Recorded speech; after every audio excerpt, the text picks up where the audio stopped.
Estamos numa série de mensagens chamada Enganosamente. É uma série que visa mostrar como os pecados têm o poder de assumir o controle da nossa mente, modelando o nosso comportamento. Há um axioma que nós sempre falamos aqui na PIB, que padrão de pensamento modela comportamento e comportamento gera habitação espiritual. E por isso o inimigo trabalha tanto na modelagem de pensamento através de filmes, desenhos, músicas, séries e tudo aquilo que você absorve, tudo aquilo que você consome. Por isso Romanos diz: não vos acostumeis com este mundo, mas transformai-vos pela renovação da vossa mente. Na semana passada nós falamos aqui sobre o pecado da gula. Quantos estavam aqui na semana passada ou ouviram essa mensagem na internet? Eu vi até uma nota do supermercado BH falando que caiu as vendas essa semana.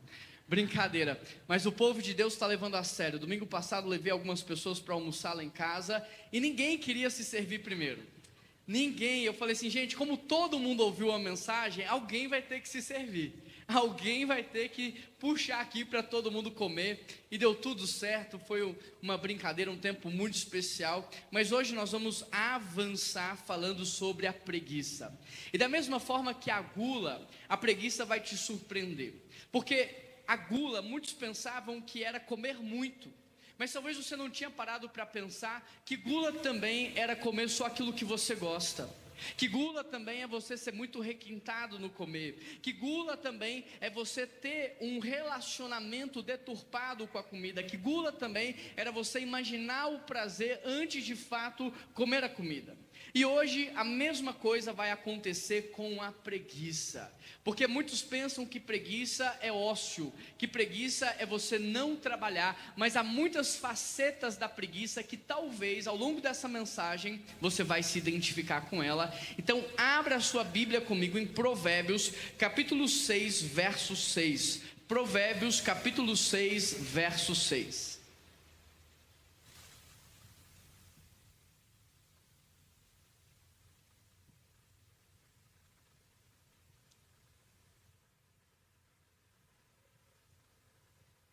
O texto ele diz assim: observe a formiga, preguiçoso, reflita nos caminhos dela e seja sábio.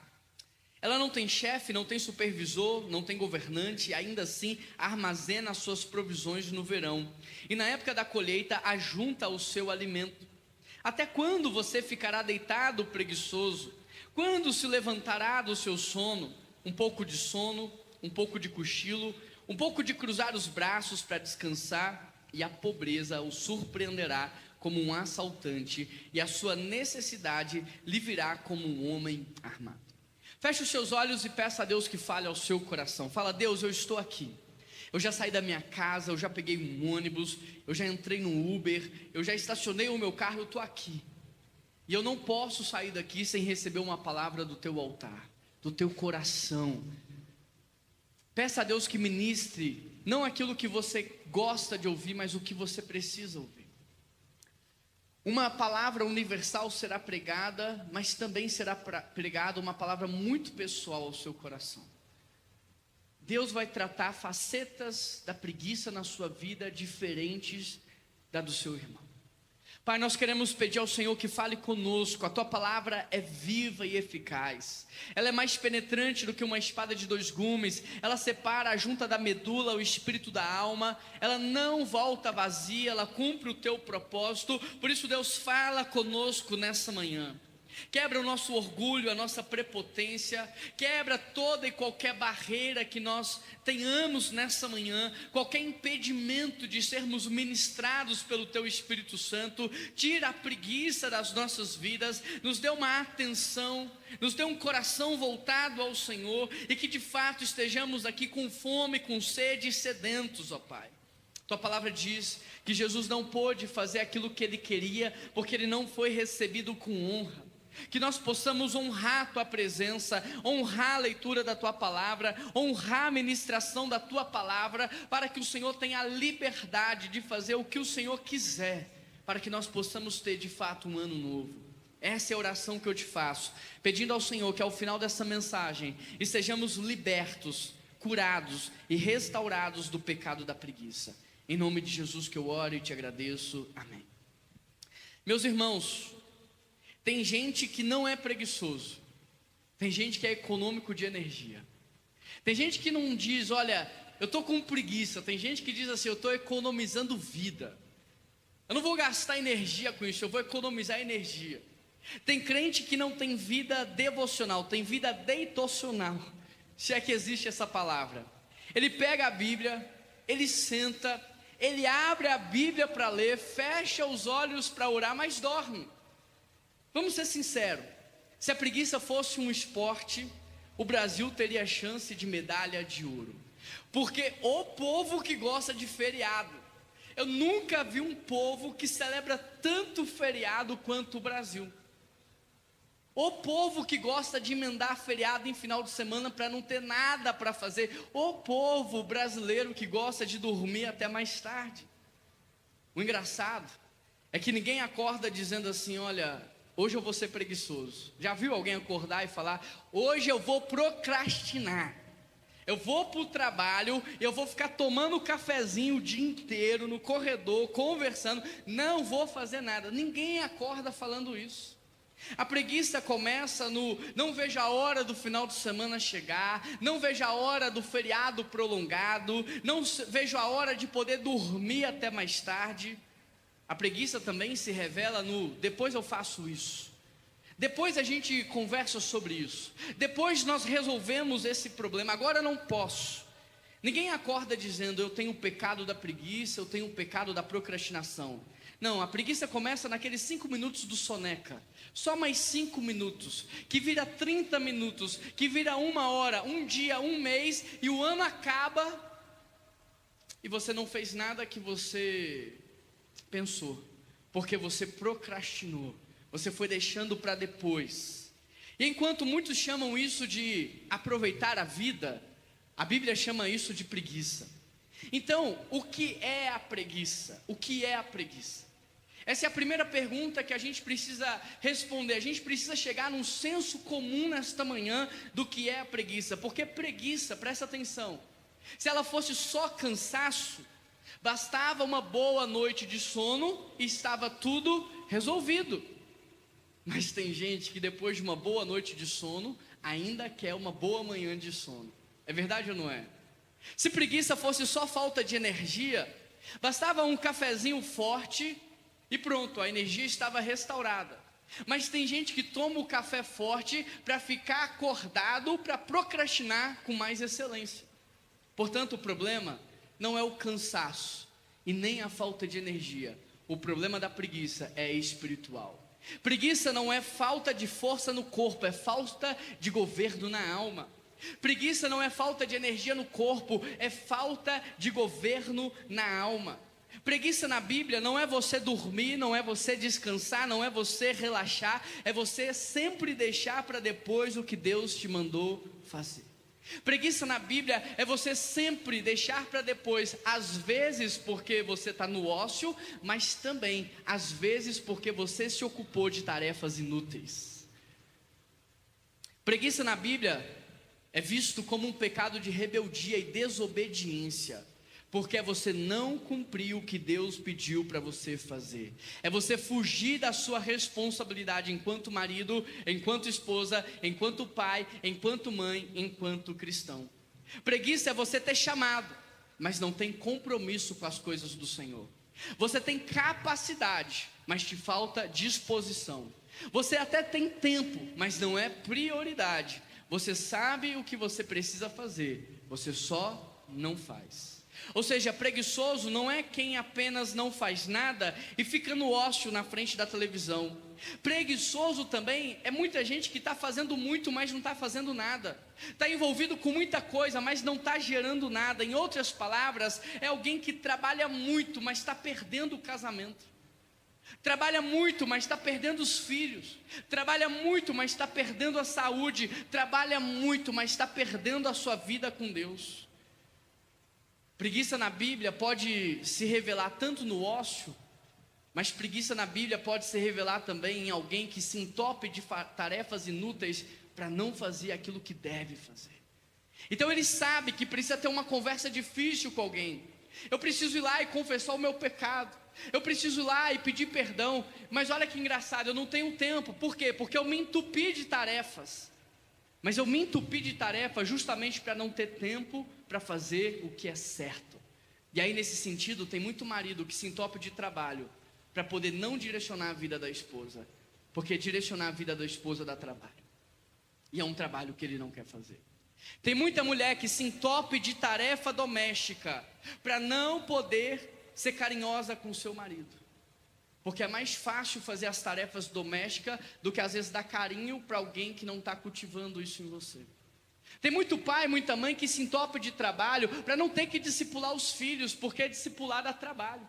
Primeiro eu vou ter que aprender, vou ter que estudar, para depois vou ter que ensinar. Então é mais fácil eu dizer que eu não tenho tempo, que eu estou ocupado demais. Preguiça faz com que você se contente em ser menos do que aquilo que Deus sonhou. Deus tinha um sonho para você, Silvano. Ele sonhou, antes de te criar, Ele sonhou com você. Ele pensou em você, Luiz. Mas a gente se contenta, Márcio, em viver aquém desse sonho de Deus, porque dá trabalho demais chegar no nível que Deus espera. Dá trabalho demais ser o homem que Deus sonhou, a mulher que Deus sonhou, o cristão que Deus sonhou. Por isso, a preguiça é visto não apenas como um pecado de ócio, mas como um pecado de rebeldia e desobediência a Deus. Deus te chamou para ser uma nova criatura, mas você se contenta em ser um cristão de banco. Deus te chamou para influenciar as nações, mas você se contenta em ser um influenciador da queda. Eu vou influenciar as pessoas a não ir no culto, eu vou influenciar as pessoas a não buscar a Deus. Deus te chamou para ser luz do mundo, mas tem gente que se contenta em ser só um pisca-pisca. Aquele pisca-pisca bem fraquinho, aquela luz do relógio Cássio. Deus te chamou para ser o sal da terra, mas tem gente que se contenta em viver uma vida sem sabor. Você entra e sai do ambiente, ninguém nem percebe, não faz diferença nenhuma na sociedade, porque você se contenta em viver uma vida sem sabor. Em resumo, o preguiçoso não é só quem não faz nada ou quem procrastina. Preguiçoso também é quem está se entupindo de tarefas inúteis para não fazer o que precisa ser feito. Portanto, eu quero te perguntar, o que você precisa fazer e você não está fazendo? O que você precisa fazer que você está deixando para depois? Ano novo, vida nova, mas se você não for diferente, tudo vai ser sempre igual. O que é que você precisa fazer? Quais são as conversas que você precisa ter? Com quem você precisa sentar? O que você precisa tratar que você deixa para depois? A segunda pergunta que eu quero responder nesta manhã é: por que se fala tão pouco da preguiça? Porque assim como a gula, a preguiça também não choca. Lembra que eu falei da gula? A gula é um pecado encorajado. A gente faz comida e a gente fica torcendo para a pessoa comer com os olhos. A gente fica torcendo para a pessoa comer até passar mal. A gente gosta de quem come com vontade. Então é um pecado encorajado. E a preguiça também. A preguiça não choca, a preguiça não escandaliza. A preguiça também é um pecado socialmente aceito. A preguiça é um pecado gourmet, porque ninguém diz assim, eu sou preguiçoso. A gente mudou o nome. A gente mudou o nome como a gente tem mudado o nome de muitas profissões. Estética automotiva é uma oficina mecânica. A gente mudou o nome de muitas coisas que a gente faz. O chup-chup agora tem um outro nome, agora me fugiu, mas eu esqueci. O picolé tem um outro nome, tudo. A gente está mudando o nome das coisas. E a preguiça é um pecado que nós mudamos o nome para que a gente possa pecar sem culpa. As pessoas não estão dizendo agora, Jefferson, eu sou preguiçoso. Elas estão dizendo assim, eu não tenho tempo, eu estou ocupado demais. Eu não tenho tempo, pastor, para fazer o devocional. A gente estava estudando, eu e a Renata, essa semana, o YouTube da igreja. A gente estava vendo lá que a nova geração não está acessando os conteúdos que são mais densos. E aí eu tenho perguntado para um, para outro, e o que eu tenho escutado, principalmente dos jovens, é: eu não tenho tempo. Às vezes eu vejo um jovem solteiro falar para mim que não tem tempo. Eu penso assim, se ele não tem tempo hoje, que é solteiro, não tem uma casa para cuidar, não tem uma família para sustentar, imagina na hora que ele casar e tiver filhos. Como é que vai fazer para dar tempo para o cônjuge, tempo para cada um dos filhos, tempo para sustentar a casa e ainda ter tempo para fazer todas as outras coisas? Então as pessoas não estão dizendo eu não tenho tempo, elas estão dizendo eu sou preguiçoso, elas estão dizendo eu não tenho tempo. Ninguém responde eu sou procrastinador, não, as pessoas estão dizendo eu estou cansado. As pessoas dizem, eu estou cansado, então nós mudamos o nome da preguiça para pegar sem culpa, para pecar sem culpa. E aí quando você vê alguém dizendo, eu não tenho tempo para ler a Bíblia, eu não tenho tempo para orar, eu não tenho tempo para ir para a célula, eu não tenho tempo para cultuar, eu não tenho tempo para o discipulado, sabe o que a gente faz? A gente não diz assim, você está sendo um mau administrador do seu tempo. A gente não diz assim, você está sendo preguiçoso. A gente não diz assim, você está sendo indolente, negligente, omisso. Não, sabe o que a gente diz? Coitadinho, está cansado, né? Ô dó, tadinho, gente, precisa dormir um pouco mais, né? Oh meu Deus, está com a vida corrida, está com a agenda cheia, mas cheia do quê? Está cheia do quê? Cheia de 3 horas por dia nas redes sociais? Cheia do quê? O que a sua agenda está produzindo de fruto no teu casamento? O que a tua agenda está produzindo de fruto na sua descendência? O quê? Porque tem muita gente que está com a agenda cheia, casamento destruído, agenda cheia, os filhos longe do caminho do Senhor, agenda cheia, quebrado financeiramente. Então o que a sua agenda está produzindo na sua vida? Hoje a gente chama a preguiça de autocuidado, descanso necessário, pausa estratégica, agenda cheia, preguiça ganhou nomes bonitos para a gente pecar sem culpa. Agora, entenda uma coisa, eu não estou falando de quem trabalha 6 dias e precisa descansar um, porque é bíblico. O descanso é bíblico. Eu estou falando de gente que não trabalha nem um dia e quer descansar 6. Eu não estou falando de gente que tem resultado, fruto, de gente que trabalha de verdade e chega no final do dia e precisa dormir e descansar. Eu estou falando de gente que enrola o dia inteiro, que toma cafezinho de mesa em mesa, que conversa com todo mundo, que fica fazendo dancinha no trabalho, e chega no final do dia e fala para o cônjuge assim, estou cansado demais, não dá para conversar. Eu estou falando de gente que não trabalha de dia e leva trabalho para casa à noite. Eu estou falando de gente que vive descansando e quer descansar mais. Olha que engraçado, tem homem que chega em casa à noite, eu acho que quase todo homem já fez ou faz ou fará isso na vida. Ele chega em casa à noite, aí a esposa abre a porta da casa, a primeira coisa que ele fala é o quê? Estou morto, estou cansado, estou exausto. Aí a esposa sabe que é dificular, fala assim, tá bom meu bem, entra aqui, senta aqui na poltrona do papai, senta aqui no sofazinho. Filhos, vem cá, papai está muito cansado, vocês não vão ficar irritando o seu pai. Então vem lá um menino, traz uma água para o papai. Vem lá o outro menino, traz um petisco para o papai. E ele fica lá no controle remoto porque ele está cansado demais. A esposa está precisando conversar, desabafar. Ela precisa de direcionamento. Mas ele está cansado demais para conversar com ela. A família está passando por vários problemas que precisam ser resolvidos, mas ele diz assim, isso aí a gente conversa depois, e esse depois nunca chega.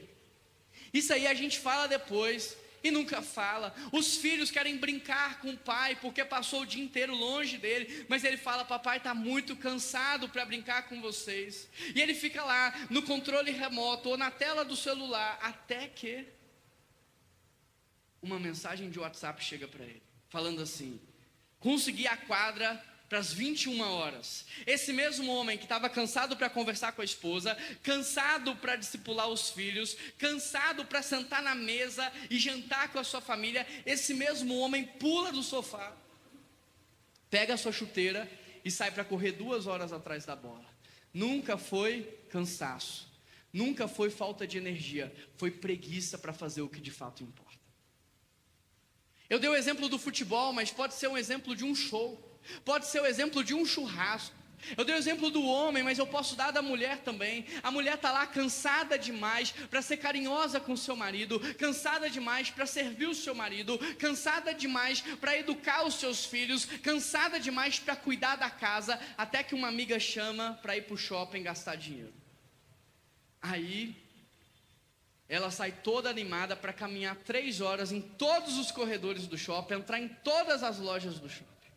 Nunca foi cansaço, nunca foi falta de energia, foi indolência, negligência, preguiça espiritual, pecado de rebeldia, porque eu e você fomos chamados para apresentar o nosso cônjuge de modo santo a Deus. Eu e você fomos chamados para discipular os nossos filhos e mentorear os nossos filhos, mas o que a gente faz, ou a gente não faz, ou a gente se entope de coisas inúteis para não fazer o que deve ser feito. Quem está entendendo?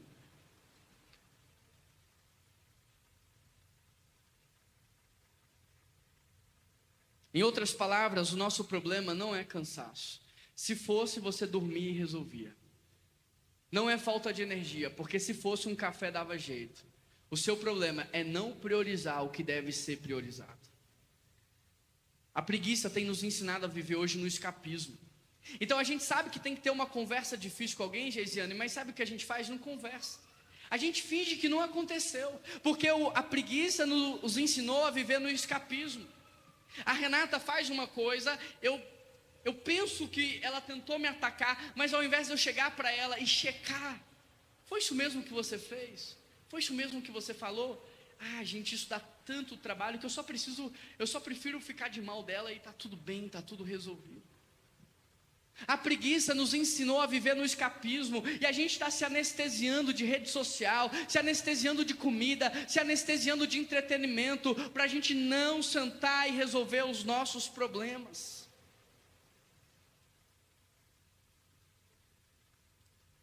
A preguiça é perigosa porque ela não parece um pecado, ela parece alguém que está cansado, ocupado. A preguiça é extremamente perigosa porque ela não está parecendo pecado, mas sim cansaço, agenda cheia.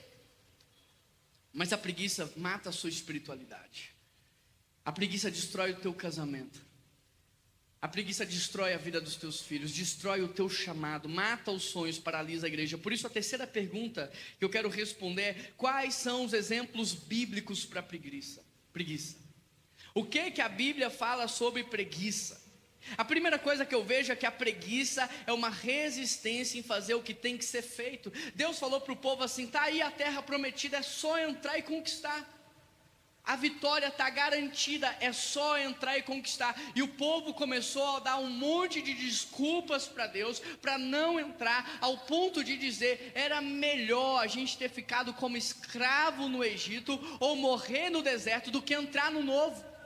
A preguiça te faz ter resistência àquilo que precisa ser feito. A PIBBH, por exemplo, está entrando em um novo ciclo, e nesse novo ciclo nós teremos um tripé de pastoreio, que é culto, célula e discipulado. Mas tem muita gente que vai dar tanta desculpa para não participar, que é melhor ficar sentado no banco do que crescer espiritualmente. É melhor ficar sentado no banco, ficar na minha casa, assistir televisão, do que ser confrontado no discipulado, do que ter que crescer. Crescer dói, mas não crescer dói muito mais. Crescer dói, mas não crescer, ficar para trás, dói muito mais. O problema, gente, não é o culto.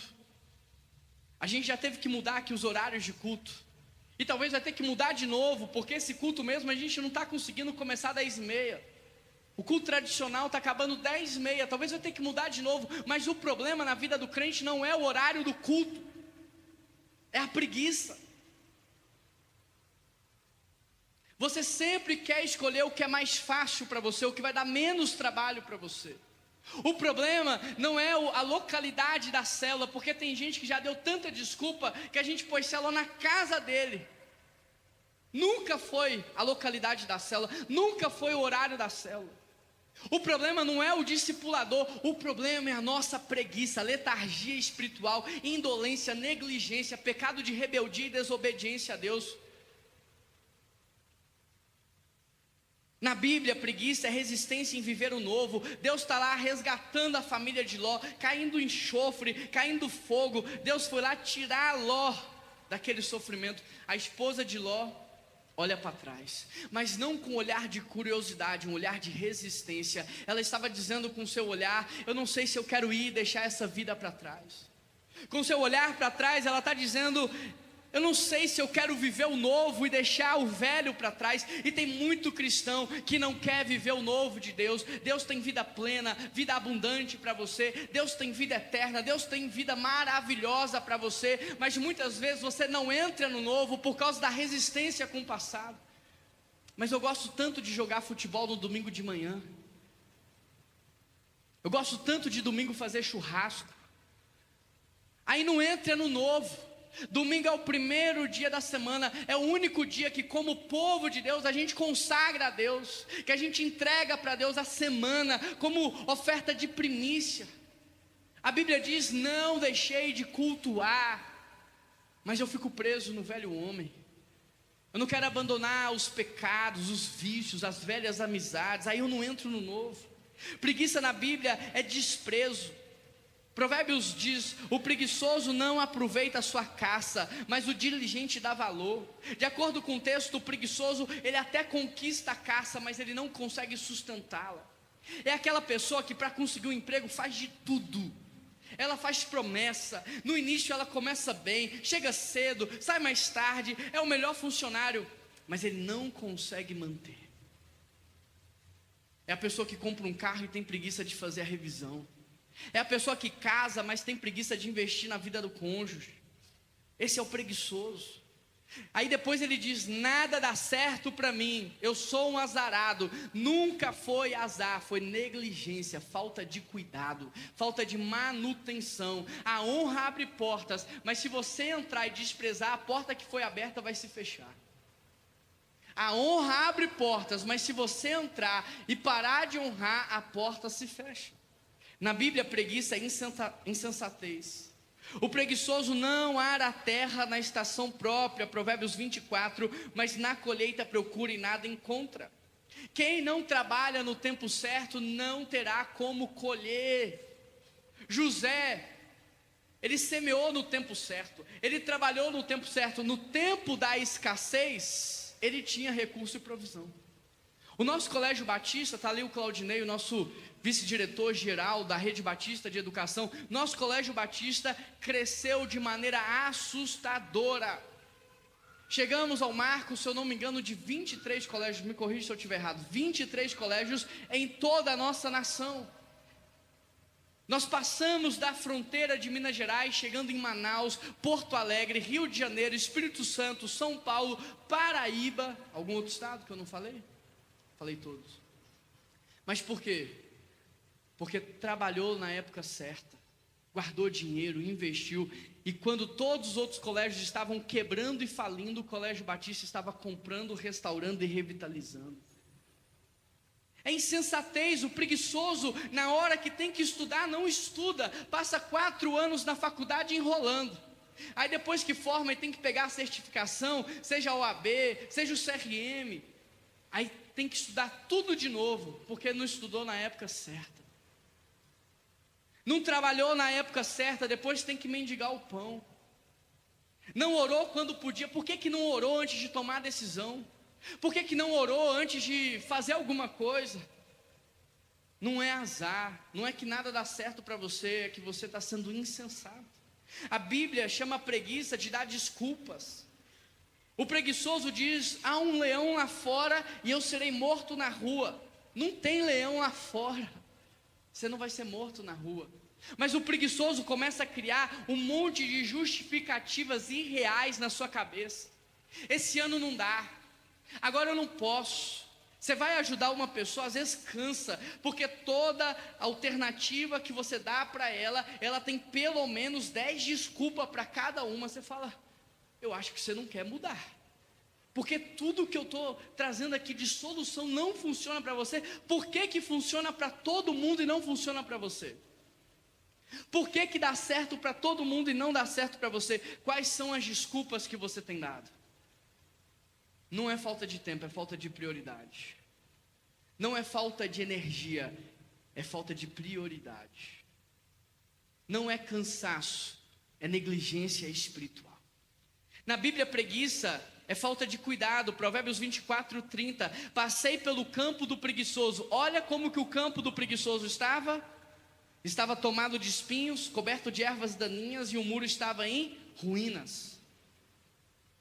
O texto não diz que caiu um meteoro no campo do preguiçoso. O texto não diz que teve um desastre natural no campo do preguiçoso. O texto diz que toda a miséria, toda a crise, todo o problema que ele está vivendo é por falta de cuidado. Às vezes seu casamento está em crise, não é porque aconteceu um grande problema, é só falta de cuidado. Às vezes seus filhos estão em rebeldia, não é porque aconteceu alguma coisa, é só falta de cuidado. Às vezes a sua casa está uma bagunça, porque não é falta de tempo nem de energia, é falta de cuidado. Olha como que estava o campo do preguiçoso, porque ele não cuida. Casamento não acaba do dia para a noite, casamento vai acabando todos os dias por falta de cuidado.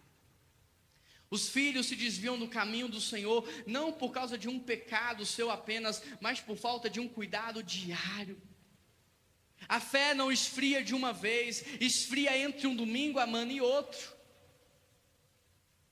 Onde, Mara, a gente não orou nenhum dia, não leu a Bíblia, não jejuou, não fez devocional, e o culto que é frio. Não, é o seu coração que está gelado.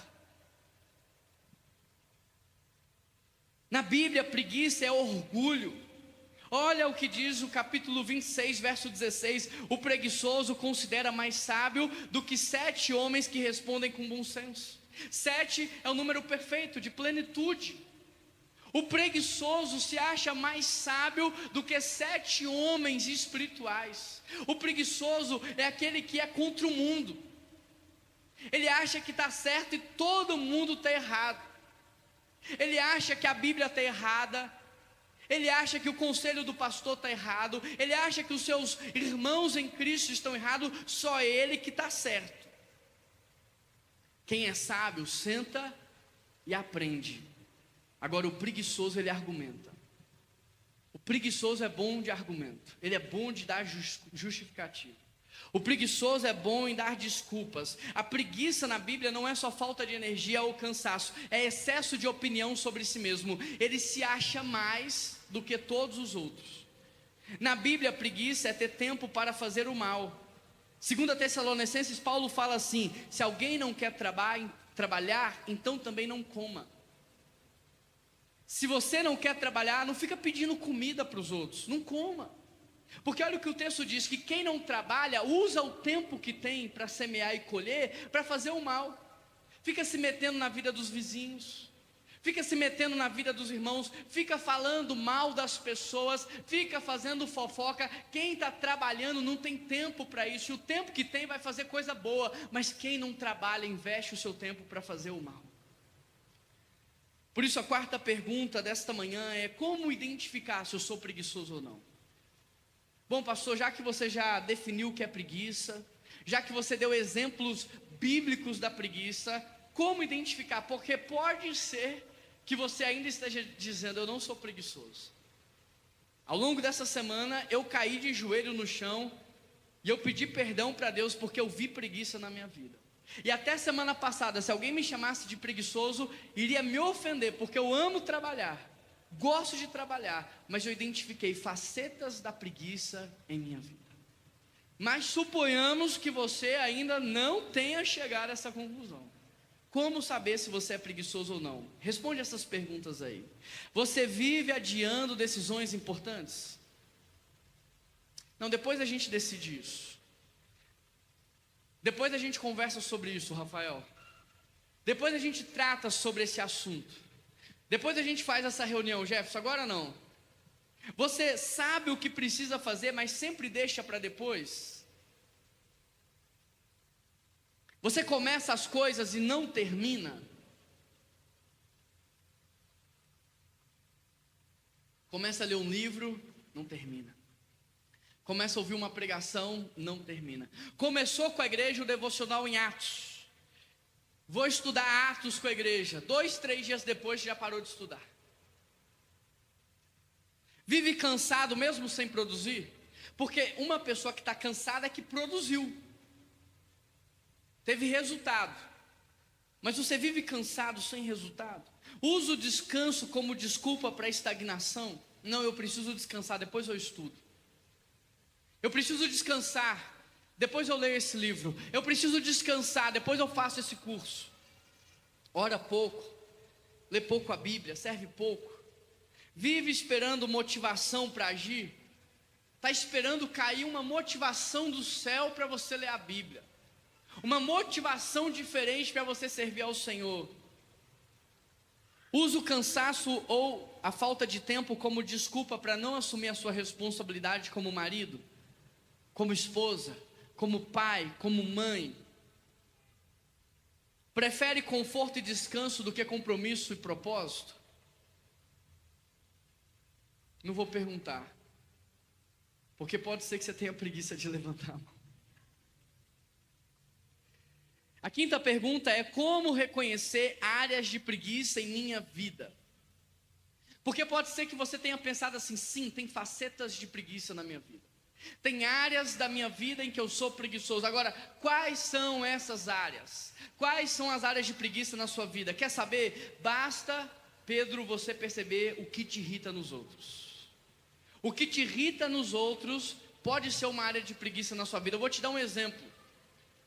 Tem alguns anos que eu comecei a fazer atividade física, mas é bem verdade que antes de 2020 eu não fazia nada.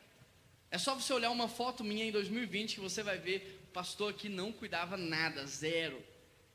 Mas Renata, tinha uma coisa que acontecia que era muito engraçada, porque às vezes eu estava no carro com a Keila, passava ali perto da Lagoa da Pampulha e via alguém correndo 10 horas da manhã, ou meio-dia, ou 5 da tarde. Sabe o que eu falava? Falava assim: não, aqui à toa, você não tem nada para fazer. Eu ficava irritado com aquilo, mas sabe por quê? Porque eu sabia que cuidar da saúde era importante. Eu só não tinha coragem para começar. Me irritava porque ia dar um trabalho ter que começar a cuidar. Então eu preferia falar mal de quem está fazendo do que assumir compromisso.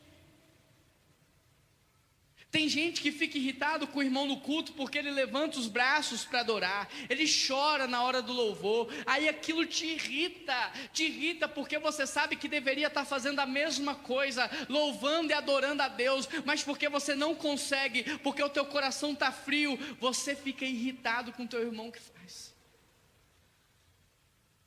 Tem gente que fica irritado com o irmão que cultua todo domingo, chama de fanático, você é fanático. Mas porque sabe, vê os frutos na vida do irmão. O casamento está florescendo, os filhos estão crescendo, sabe, está se desenvolvendo em todas as áreas. Ele vê o fruto, mas ele tem preguiça de colocar o domingo na rotina dele. Ele tem preguiça de assumir compromisso. Então é mais fácil eu falar mal do irmão do que eu fazer o que ele está fazendo.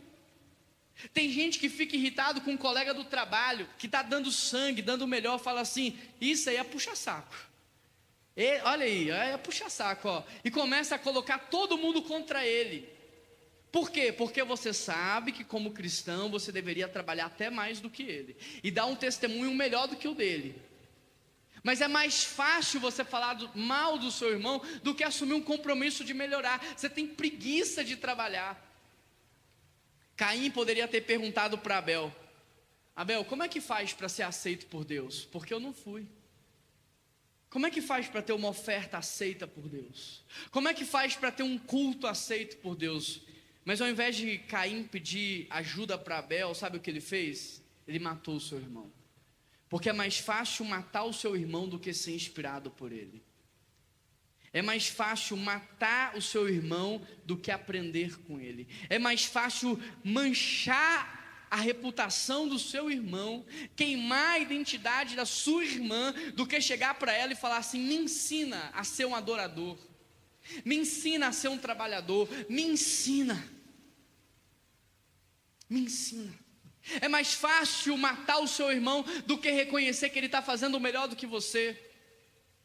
Sempre que alguém estiver fazendo alguma coisa boa e isso te irritar, essa é uma denúncia a uma área de preguiça na sua vida. Se te irrita, é porque a excelência dos outros está denunciando a sua mediocridade. Se te irrita, é porque a entrega dos outros está denunciando a sua avareza. Se te irrita, é porque o compromisso dos outros está denunciando a sua falta de compromisso. Mas é mais fácil criticar do que reconhecer que você está errado. É mais fácil julgar do que você aprender com ele. A sexta pergunta é: como a preguiça então se revela nas nossas vidas? Uma vez que você já chegou à conclusão se você é preguiçoso ou não, uma vez que você já descobriu áreas de preguiça na sua vida, como que a preguiça se revela na prática na sua vida? Primeiro, com excesso de pensamentos e falta de execução. A pessoa pensa muito, mas ela pensa que porque ela pensa, ela fez. Mas pensar não é fazer. Ela pensou que ela elogiou o cônjuge, mas ela não elogiou. Ela pensou em trabalhar mais, mas ela não trabalhou mais. Ela pensou em estudar, mas ela não estudou. A preguiça se revela em excesso de pensamento, em falta de execução. A preguiça faz com que você fique numa cela imaginária, no meio de um paraíso, onde você pode fazer qualquer coisa, mas você fica preso nos seus pensamentos. A preguiça se revela no excesso de tarefas intermináveis. Agora não posso, estou lavando louça. Está lavando de manhã, de tarde, de noite. Entra uma louça, você já vai lavar. Mas por quê? Porque você não quer sentar na mesa. Você fica presa em tarefas intermináveis porque você não quer olhar no olho. Porque você não quer ter algumas conversas que precisam ter. A preguiça se revela no excesso de fala e falta de resultado. O preguiçoso fala muito do que ele é capaz de fazer, mas cadê o que você fez?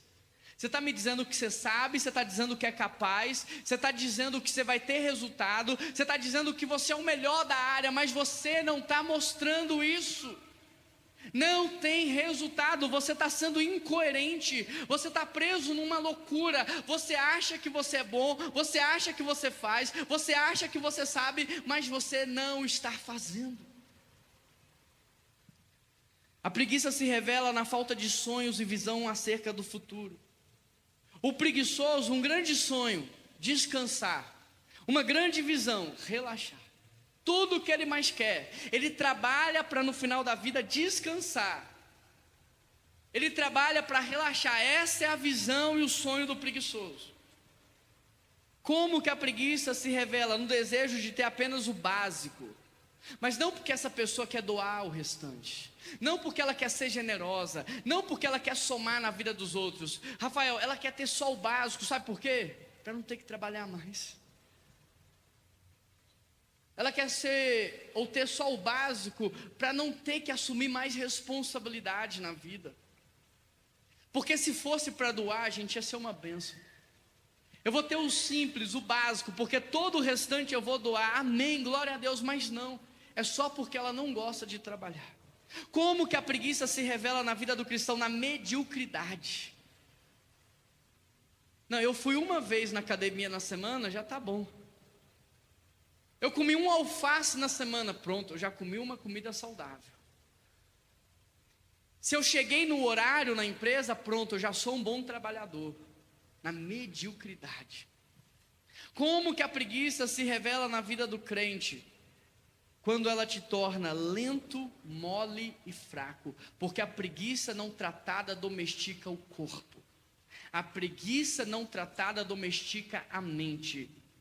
Quando você começa a postergar pensamentos, quando você começa a postergar decisões, quando você começa a procrastinar o que você deveria conversar, a procrastinar atitudes que você deveria tomar, você está domesticando a sua mente a se tornar lenta, e o seu corpo a se tornar mole, e a sua vida a ser fraca. Como a preguiça se revela na vida do cristão, na indisposição. Outra coisa, você se torna omisso. Outra coisa, te faz pecar por falta de posicionamento. Olha o que a preguiça faz na vida do cristão. Uma pessoa vem e me conta uma fofoca. Aí, Israel, é mais fácil, dá menos trabalho eu ouvir o que a pessoa me falar e acreditar, do que eu falar assim, não, a gente vai ter que chamar o Márcio e tratar esse assunto. Porque eu tenho que chamar o Márcio, explicar para o Márcio, sentar com você, colocar todo mundo na mesa e tratar o assunto vai dar muito trabalho. Então a preguiça te faz pecar por omissão e falta de posicionamento. Porque, Flávio, é mais fácil ouvir uma história e acreditar só na versão que eu ouvi. Porque Marilyn, senão eu vou ter que chamar todo mundo, ouvir um por um, e então ter que mediar esse assunto, dá muito trabalho. Então é mais fácil acreditar na primeira pessoa e tomar partido por ela. A preguiça nos faz pecar por omissão, a preguiça nos faz pecar por falta de posicionamento. E aí entra a sétima pergunta: quais são as consequências da preguiça na sua vida? Estudos mostram que a preguiça gera mais ansiedade do que o trabalho em si. Por mais que a ansiedade seja a doença do século e todo mundo hoje é um pouco ansioso, o preguiçoso é mais, porque ele fica o dia inteiro na ociosidade ou preso nos seus pensamentos do que ele deveria fazer e não fez, e aquilo provoca ansiedade. Estudos mostram que a preguiça gera mais estresse do que alguém que está em atividade. Estudos mostram que a preguiça gera mais o sentimento de culpa do que alguém que fez alguma coisa e errou. Porque o preguiçoso, ele vive 24 horas por dia culpado, se sentindo culpado. Eu devia ter elogiado a minha esposa e não elogiei. Eu devia ter abraçado o meu filho e não abracei. Eu devia ter conversado sobre esse assunto e não conversei. Eu devia ter perguntado e eu não perguntei. É 24 horas se culpando pelo que não fez. De acordo com a Bíblia, a preguiça antecipa a pobreza. Pode ser que você seja rico e próspero, mas se você começar a ser preguiçoso, em questão de tempo, você viverá miséria e pobreza. Olha o que a Bíblia diz: as mãos preguiçosas empobrecem o homem, porém as mãos diligentes lhe trazem riqueza. A Bíblia associa o empobrecimento não apenas à falta de recurso, mas à falta de diligência. A preguiça te faz perder o governo da vida. Provérbios 12, 24. As mãos diligentes governarão, mas os preguiçosos acabarão escravos. Ou você governa a tua vida, ou você vai se tornar escravo. Ou você governa a tua vida e começa a governar o teu corpo, ou o sistema vai governar você e você vai ser escravo da cultura. A preguiça traz frustração. Provérbios 13, 4. O preguiçoso deseja e nada acontece, vive frustrado. Desejo sem ação é frustração. Desejo sem resultado é frustração. Preguiça atrai dificuldades. Provérbios 15, 19. O caminho do preguiçoso é cheio de espinhos, mas a vereda do justo é plana. Deixa eu te dizer uma coisa: se você não vencer a preguiça, você vai ter muito problema na sua vida. Porque a Bíblia diz que a preguiça atrai problema, que a preguiça atrai espinhos, que a preguiça atrai crises. Já viu uma pessoa que ela sai de uma crise, entra na outra, sai de um problema, entra no outro, e enquanto muitos estão com um caminho plano, aquela pessoa só tem problema? Talvez seja a preguiça. A Bíblia diz que a preguiça destrói tudo. Provérbios 18, 9. Quem relaxa em seu trabalho é irmão do que destrói. A Bíblia coloca o destruidor lado a lado com o preguiçoso. Ela equipara o preguiçoso ao destruidor. Por quê? Porque a tua preguiça está destruindo o teu casamento. Não adianta, gente. Você pode postar o que você quiser, você pode falar o que você quiser, na frente do outro pode mudar a voz. Não adianta nada se isso não é verdade. Não adianta impressionar os outros se você vive um inferno dentro da sua casa. Não adianta em público você elogiar os seus filhos se você sabe que eles estão ladeira abaixo. Não adianta você falar: eu estou crescendo financeiramente, eu estou prosperando, se você não consegue dormir cheio de dívidas. Não adianta. Por isso a Bíblia compara o destruidor com o preguiçoso, porque a tua preguiça está destruindo a tua vida, está destruindo o teu casamento, está destruindo a vida dos teus filhos.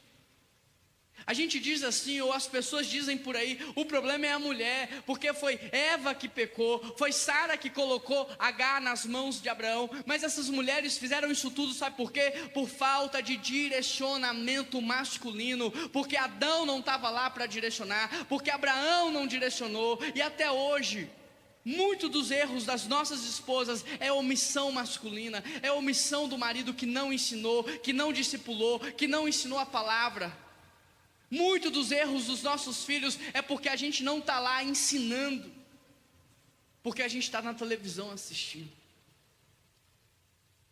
A preguiça traz miséria. Provérbios 19:15, a preguiça leva ao sono profundo, e o preguiçoso passa fome. Sono excessivo na Bíblia não é consequência de alguém que está cansado. Sono excessivo na Bíblia é consequência de alguém que está fugindo. Sono excessivo não é reflexo de alguém que está cansado, é reflexo de alguém que vive em fuga. Ele está fugindo da realidade, ela está fugindo da realidade. A realidade é tão difícil, a família é tão difícil, o ambiente é tão difícil que ela prefere dormir. A preguiça mata sonhos. Provérbios 21:25. O desejo do preguiçoso o mata, porque as suas mãos se recusam a trabalhar. O dia inteiro ele deseja, mas ao justo ele dá sem cessar. Desejo sem ação é veneno. Se você deseja crescer na sua vida com Deus e não lê a Bíblia e não ora, isso é veneno. Se você deseja ser um homem maduro, mas não está sendo discipulado por outro homem, isso é veneno, isso vai destruir você. Em resumo, a preguiça destrói devagar. É um pecado que mata lentamente. É um pecado que desperdiça o seu potencial, que adormece a sua fé, que paralisa o seu chamado. O inferno não precisa te derrubar, basta ele te manter confortável. O inferno só precisa que você tenha uma casa em um sítio, só isso. Ou que você tenha uma casinha de praia. Ele só precisa que você tenha um convite para jogar bola no dia do culto. Ele só precisa que você tenha um programa de TV preferido no dia da célula. Ele não precisa aparecer de vermelho pegando fogo, ele só precisa te oferecer um pouco de conforto. A última e oitava pergunta é: como vencer a preguiça? Aí a gente volta no texto base para fechar a mensagem. O texto base diz: observe a formiga preguiçoso, reflita nos caminhos dela e seja sábio. Em cima de todo esse capítulo, este texto, nós vamos aprender como vencer a preguiça. E eu quero perguntar: quantos aqui querem vencer a preguiça? Eu quero vencer a preguiça, porque eu vejo preguiça em mim. E eu quero vencer isso em nome de Jesus. Então, como vencer a preguiça? A primeira coisa que o texto nos diz é observando quem não é preguiçoso. Observe a formiga. Porque a gente gosta de observar quem é preguiçoso. Porque quando eu acho um marido que é pior do que eu chego para minha esposa e falo assim: eu até que não estou tão mal não, né? Olha aí, estou até bem. Então eu gosto de ter perto de mim gente fracassada, para eu não ter que melhorar. Mas o texto diz: ao invés de ficar observando gente fracassada, observa gente que não é. Traz para perto de você maridos que tratam a esposa melhor do que você trata a sua, porque você vai ser inspirado a melhorar. Ele vai te tirar da zona de conforto. Traz para perto de você pais que educam seus filhos melhor do que você tem educado, porque isso vai te tirar da zona de conforto e vai fazer você melhorar. Mas a gente prefere o quê? Conviver com alguém que come mais que a gente, conviver com alguém que tem menos resultado com a gente, porque é mais fácil. Eu me comparo e eu me meço por baixo. Mas a Bíblia diz: observa a formiga. Sabe quanto tempo vive uma formiga? Em média, 45 a 60 dias. E o texto diz que no inverno ela está preparada, porque no verão ela pensou no futuro. No verão ela guardou comida para o inverno. Um bichinho que vive 60 dias pensa no futuro. E eu e você que vivemos 100 anos não pensamos. A gente só pensa no que agora. Agora eu quero divertir, agora eu quero relaxar. Amanhã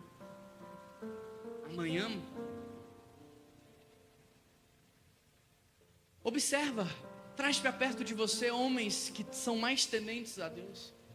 Traz para perto de você homens mais generosos, que vão denunciar sua avareza. Traz para perto de você homens mais tementes, que vão denunciar sua falta de vida com Deus.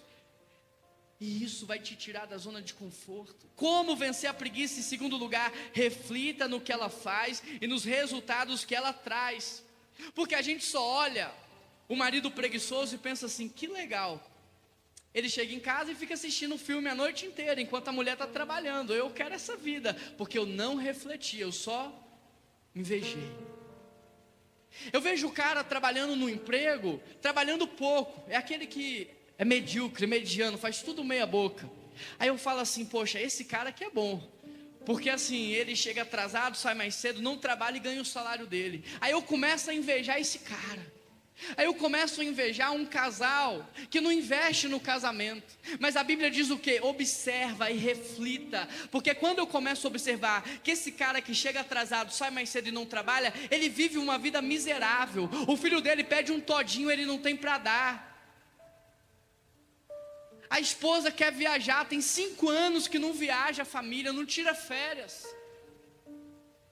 Aí quando eu começo a observar e começo a refletir, eu olho e falo assim, não é isso que eu quero para mim, nem para minha casa.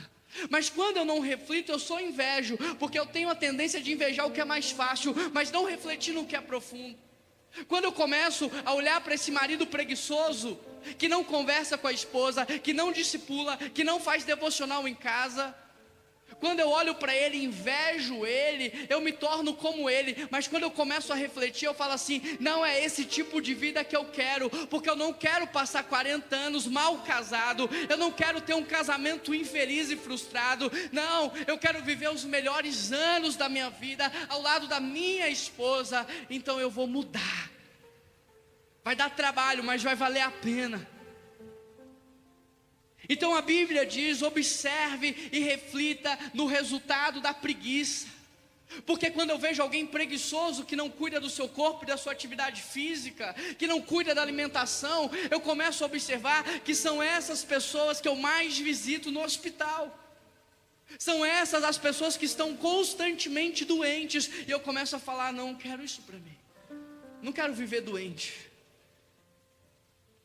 Não quero viver assim, então eu vou mudar. Observa e reflita no caminho do preguiçoso, e aí você vai chegar à conclusão se é isso que você quer para você.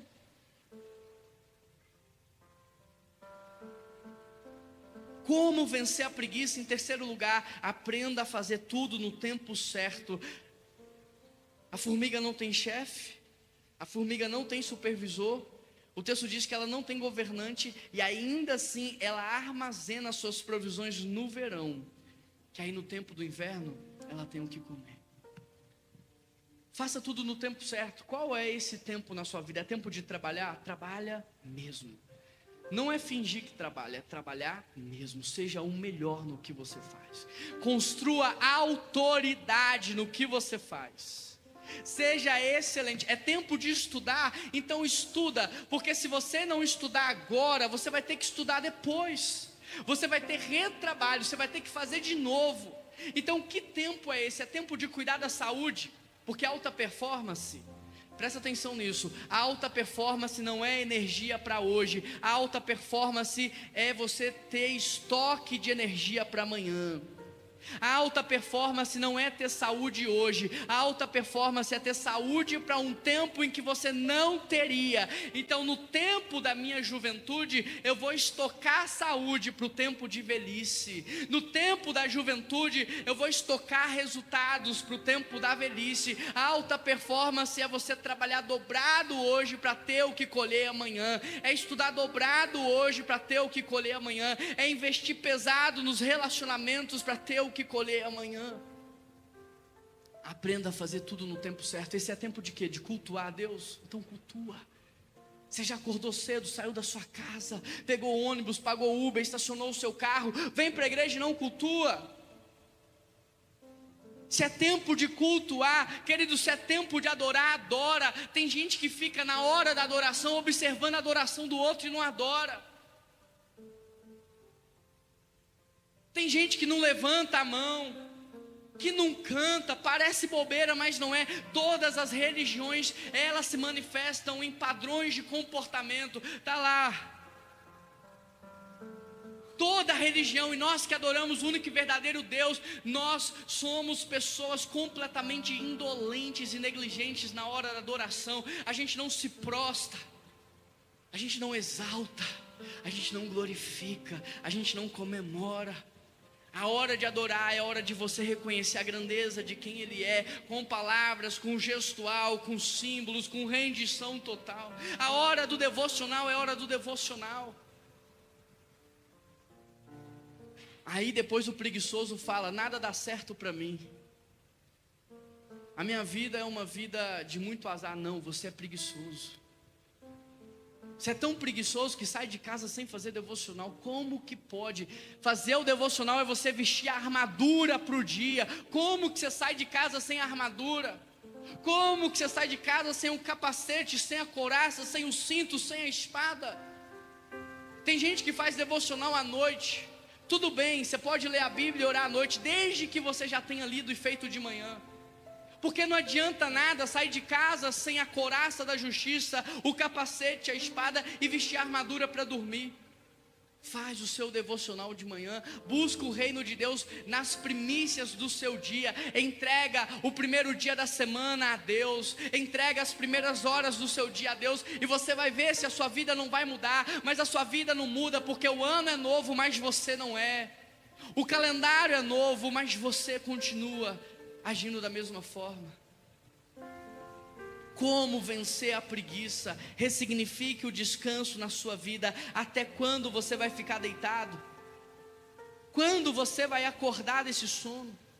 Quanto tempo mais de soneca, cochilando, cruzando os braços para descansar? A sua pobreza te surpreenderá. Olha o que a Bíblia está dizendo. Até quando você vai atrair pobreza e miséria para a tua casa e para a tua família? Até quando você vai continuar atraindo pobreza e miséria para a tua descendência e para a tua geração? Até quando a tua família vai ficar mendigando as coisas porque você não se posiciona? Porque você não assume a sua responsabilidade? Então ressignifica o descanso na sua vida. Descanso não é passividade, descanso não é ociosidade, descanso é vida de celebração. Você tira folga e não descansa porque na folga você não faz nada. Você tira férias e não descansa porque nas férias você não faz nada, fica no ócio. Mas na Bíblia descanso é vida de celebração. Agora, quem que pode celebrar? Deus celebrou porque tudo que Ele fez bem feito. Deus celebrou porque Ele teve resultado. Deus celebrou no sétimo dia porque Ele não precisou levar preocupação, ansiedade e nem trabalho que não foi feito. Agora, sabe quando é que o descanso começa na sua vida? Na segunda-feira, quando você se propõe a trabalhar. Porque se você trabalha bem, e se você faz o seu serviço bem feito, na folga você não precisa se preocupar. Na folga não tem trabalho para trabalhar. Na folga você vai celebrar. Olha como Deus me usou. Olha os resultados tangíveis. Olha como a minha família está sendo abençoada. Olha como nós estamos crescendo e frutificando. Olha como 2026 já é diferente de 2025. Descanso é vida de celebração. Ressignifica descanso na sua vida. Quanto mais você dorme, mais você quer dormir. Dormir é 7, 8 horas por dia. Porque quanto mais você dorme, mais você quer dormir. Quanto mais você assiste televisão, mais você quer assistir. Isso é anestesia, isso não é descanso. Ressignifica o descanso na sua vida. Em quinto lugar, faça tudo pela disciplina e não pela vontade. Até quando, preguiçoso? Filhos de Deus não são emocionados na vida. Filhos de Deus são seres racionais. Eu não leio a Bíblia às vezes porque eu estou com vontade. Eu não leio a Bíblia todo dia porque às vezes eu estou emocionado. Eu leio porque eu tenho que ler, porque isso é alimento. Eu não como comida saudável ou todo tipo de comida saudável porque eu gosto. Tem comida que eu não gosto, mas eu como porque tem que comer. Eu não corro, não faço atividade física porque gosto, eu faço porque eu tenho que fazer. Homens e mulheres de Deus não se movem na emoção, se movem na disciplina. Dar o dízimo, dar oferta, todo culto não é fácil, é matar o meu corpo, é renunciar a deuses na minha vida, ídolos na minha vida, mas eu não faço porque eu estou emocionado, eu faço porque eu tenho que fazer. Eu faço porque é bom para mim, para minha família, para minha casa. Nas minhas férias eu visito 3, 4 igrejas. Num domingo Às vezes não é porque eu estou com tanta energia assim, mas é porque eu sei que aquilo vai fazer bem para os meus filhos, para minha esposa, para o futuro da minha descendência, da minha geração. Então faça pela disciplina e não pela vontade. Eu não sei se você sabe disso, eu quero fechar a minha palavra com essa reflexão. Eu não sei se você sabe disso aqui ou não, mas tem muita gente que nem lê a Bíblia e já sabe. A vida não é para você aproveitar. A vida é para você cumprir a sua missão.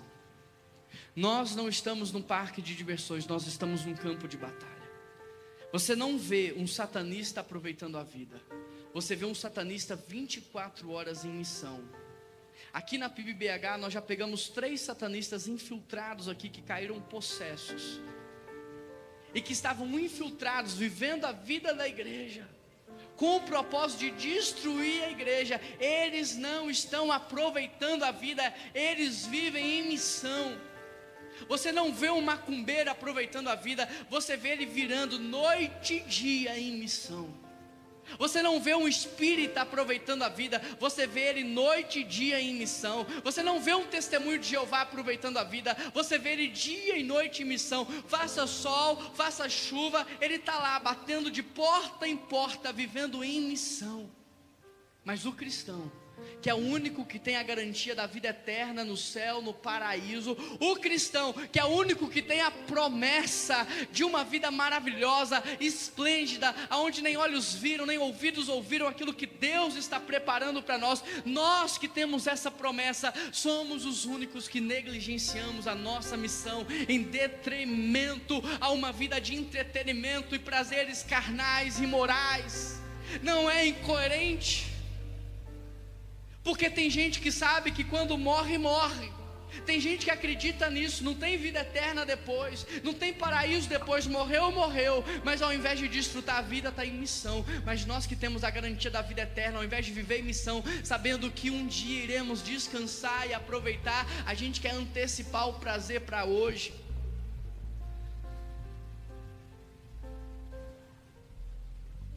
Você sabia que Jesus subiu aos céus com o corpo glorificado? E você sabe que o corpo glorificado de Jesus é um corpo humano, que Ele escolheu subir aos céus com um corpo humano. E você sabia que o corpo que Jesus subiu aos céus é um corpo marcado pelos chicotes, que é um corpo furado por pregos, que é um corpo rasgado pela coroa de espinho? Você sabe que foi assim que Ele subiu? Você sabia disso? Então vai ser muito constrangedor a gente chegar no céu e encontrar o nosso mestre com as marcas da cruz, enquanto a gente é um Ken humano, enquanto a gente está vivendo como uma Barbie nessa terra. Vai ser muito constrangedor chegar aos céus e encontrar os nossos heróis da fé, todos marcados pelo evangelho, todos feridos pela perseguição, todos marcados pela cruz, e eu e você chegarmos lá ilesos, porque vivemos uma vida de entretenimento e prazer. O inferno não precisa derrubar você, ele só precisa te propor conforto. Ele só precisa fazer com que você passe a sonhar com descanso. Ele só precisa te prometer um relaxamento. E pronto, você está preso dentro de uma célula. Você se torna inoperante, inofensivo, inativo, e passa a viver uma vida de ócio que não vai te levar a lugar nenhum. Eu tenho perdido nessa igreja heróis da fé. Eu quero pedir a você que ore pela dona Ruth, que amanhã vai fazer uma cirurgia. Ela caiu, quebrou o fêmur. Mais de 70 anos, Rose, de membresia nessa igreja. Nos últimos 7 anos, eu não sei se ela faltou um culto. Todos os domingos o filho dela traz, e eu fiz uma homenagem hoje no meu Instagram a ela e o filho dela, que traz ela com tanto amor, e eles sentam ali todos os domingos. Há 2 semanas atrás foi a dona Gislene, caiu, quebrou o fêmur, também teve que fazer cirurgia. São homens e mulheres dos quais esse mundo não é digno. Quando vai ter acampamento, em breve vai ter acampamento dos adolescentes, agora em abril. E eu chegava aqui e falava assim: gente, tem adolescentes que não tem dinheiro para ir, eu preciso de alguém que pague a bolsa deles. Sabe quem é que mais se levantava para ajudar? Os idosos, Jefferson. Meio, os idosos. Aí você me pergunta: pastor, mas eles têm muito dinheiro? Não, vive de aposentadoria e não paga nem a medicação. Mas a visão de futuro, de longo prazo, move eles a repartir o que tem. Homens e mulheres do qual esse mundo não é digno.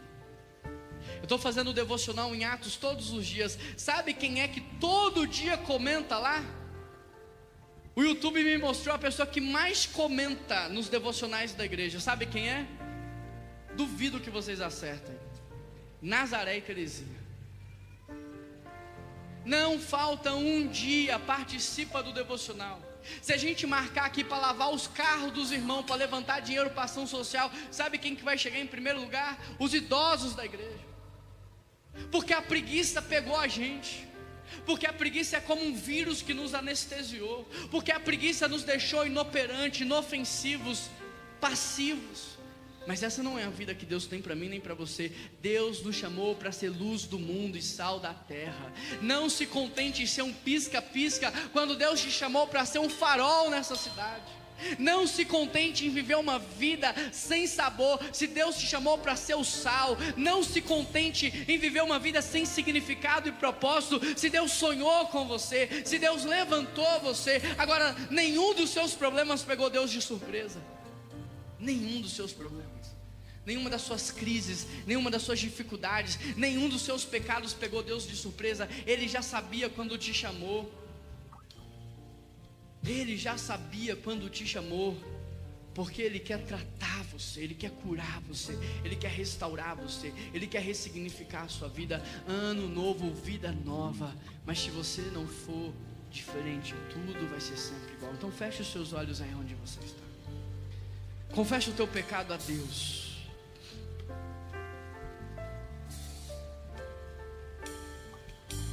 Confesse o seu pecado ao único que pode te perdoar.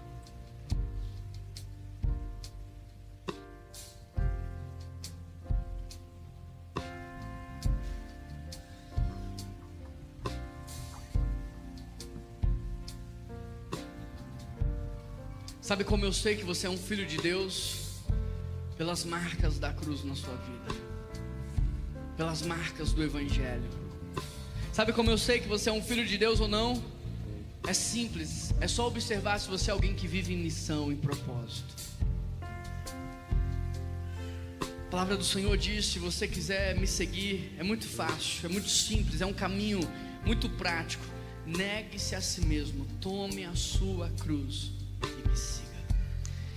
E se hoje você quer receber cura, porque a Bíblia diz: confesse o seu pecado a Deus para ser perdoado, mas confesse o teu pecado ao teu próximo para você ser curado. Se você quer receber perdão e cura como um símbolo da sua confissão pública do seu pecado, se coloca de pé aí onde você está. Eu quero orar por você. Eu quero que você também ore por mim, porque eu quero sair desse culto diferente da maneira como eu entrei. Eu quero sair desse culto me doando mais, me sacrificando mais, me entregando mais. Eu quero chegar aos céus também com o corpo marcado pela cruz, com o corpo marcado pelo Evangelho, igual ao meu mestre, igual ao meu Senhor. Eu quero viver a vida que Jesus viveu nessa terra, e Ele viveu para me ensinar, Ele viveu para me inspirar, Ele viveu para ser exemplo da maneira como um cristão deve viver. Então nada menos, nada menos, nada menos. Pai,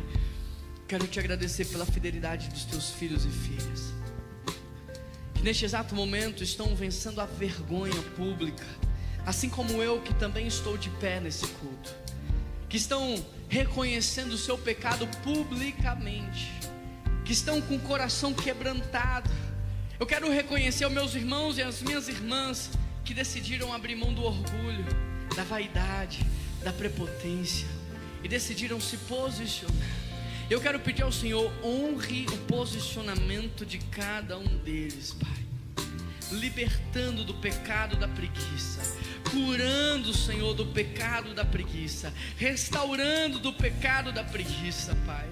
Se é cansaço, a Tua palavra diz: vinde a mim e eu vos aliviarei. Se alguém aqui está cansado, traga alívio. Se é falta de energia, traz vigor. mas em nome de Jesus nos dê uma coragem sobrenatural, em nome de Jesus nos dê uma disciplina, em nome de Jesus nos dê convicção, em nome de Jesus nos dê força de vontade, em nome de Jesus nos ensine a fazer não pela emoção, mas pela razão, pela disciplina, porque deve ser feito, porque é assim que homens e mulheres maduros vivem, não são emocionados, mas vivem na razão. O que é certo, eu farei o que é certo, ainda que todos digam não, ainda que todos tentem me convencer do contrário, ainda que o mundo tente me impedir, eu farei aquilo que a palavra diz que eu devo fazer. Eu peço ao Senhor Deus que como consequência desse mal que está sendo quebrado das nossas vidas hoje, que cada um desses casamentos sejam abençoados em nome de Jesus. Aumenta a fidelidade, o carinho, o amor, aumenta a lealdade, aumenta a cumplicidade, aumenta a paixão, aumenta o amor, faz com que eles vivam de maneira intensa o amor espiritual. Abençoe que eles tenham uma relação transcendente, Pai. Abençoe, Deus, cada casa, cada família com a paz que excede todo o entendimento, com uma alegria transbordante. Que os nossos lares sejam lugares de formação espiritual, que os nossos lares sejam refúgios na nossa vida, que os nossos lares sejam lugares de renovo, de enchimento do Teu Espírito, Pai. Mas abençoa também a vida acadêmica de cada estudante, da inteligência, aumenta o QI, aumenta o raciocínio, aumenta a memória, aumenta a compreensão. Abençoe a vida profissional de cada membro dessa igreja, e que ele cresça, faça a diferença, que ele floresça, que ele seja fiel, que em nome de Jesus ele seja usado aonde ele está, que ele seja um missionário na sua faculdade, um missionário no seu trabalho, que a vida dele seja uma pregação, que a vida dele aponte para o Senhor, que as pessoas fiquem espantadas e maravilhadas, dizendo: como pode alguém tão inteligente, como pode alguém tão excelente, como pode alguém que sabe tanto, que faz tanto. E aí é que a nossa vida aponte para o Senhor. É Deus, é o Espírito Santo, é Ele que faz, e que a nossa vida glorifique ao Senhor, Pai, e que nós possamos viver uma vida de significado e propósito, e terminar essa vida assim como o apóstolo Paulo, dizendo: eu completei a carreira, eu combati o bom combate, eu guardei a fé. Que nós possamos terminar a nossa vida assim como Jesus entregou o seu Espírito na cruz, dizendo: está consumado. 2000 anos depois eu vim, 2000 anos depois está consumado. Tudo que foi predito 800 anos antes por Isaías está consumado. Aquilo que estava no coração de Deus lá no Éden está consumado. Tudo que o Pai me pediu está consumado. Que nós possamos orar como Cristo orou em João 17: Pai, eu te glorifiquei, concluindo o que tu me destes a fazer. Que assim seja ao final das nossas vidas. Que muito mais do que começar bem, nós possamos terminar bem. E terminar bem é fazer tudo o que Deus nos pediu para fazer. Que o Senhor nos conceda essa graça. Em nome de Jesus que nós oramos. E toda a igreja diz...